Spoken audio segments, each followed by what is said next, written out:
Canada में नई सरकार के गठन को लेकर हलचल तेज है। सरकार के चयन के लिए 28 अप्रैल को आम चुनाव हुए और अब नतीजे भी सामने आ गए हैं। हालांकि किसी भी दल को बहुमत नहीं मिल पाया, लेकिन लिबरल नेता मार्क कार्नी का दोबारा पीएम बनना तय माना जा रहा है। वहीं पिछली सरकार में सत्ताधारी गठबंधन का हिस्सा रही एनडीपी के लिए राष्ट्रीय पार्टी का दर्जा बचाना भी मुश्किल हो गया। तो क्या रहे इस चुनाव के नतीजे, जानने के लिए देखिए ये रिपोर्ट। कनाडा में मार्क कार्नी एक बार फिर प्रधानमंत्री बनने के लिए तैयार हैं। कनाडा के आम चुनाव में उनकी पार्टी लिबरल बहुमत तो हासिल नहीं कर पाई, लेकिन सबसे ज्यादा सीटों पर जीत उसे ही मिली है। कनाडा की 343 सीटों में से लिबरल पार्टी के खाते में 168 सीटें आई हैं, जबकि बहुमत का आंकड़ा 172 है।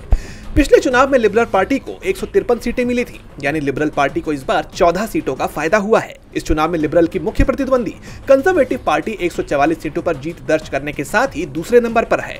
हालांकि पिछले चुनाव की तुलना में ये 24 ज्यादा है, लेकिन पार्टी का पीएम चेहरा रहे पियरे पोलिवियरे अपनी सीट नहीं बचा पाए। इसके अलावा खालिस्तानी समर्थक जगमीत सिंह की न्यू डेमोक्रेटिक पार्टी को इस चुनाव में जबरदस्त हार मिली है। उनकी पार्टी को सिर्फ 7 सीटों पर जीत मिली है, जिसके चलते न्यू डेमोक्रेटिक पार्टी के लिए राष्ट्रीय दल का दर्जा बरकरार रखना भी मुश्किल हो गया है। पार्टी चीफ जगमीत सिंह खुद भी चुनाव हार गए हैं, जिसके बाद उन्होंने पार्टी के प्रमुख पद से इस्तीफा दे दिया।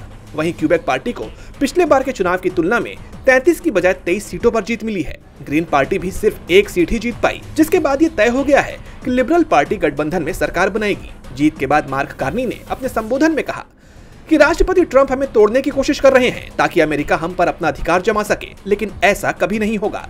अमेरिका के साथ हमारा पुराना रिश्ता अब खत्म हो चुका है। हम अमेरिकी विश्वासघात के सदमे से उबर चुके हैं। हमें एक दूसरे का ख्याल रखना होगा। दरअसल कनाडा चुनाव के लिए अमेरिकी राष्ट्रपति डोनाल्ड ट्रंप का बयान टर्निंग पॉइंट साबित हुआ।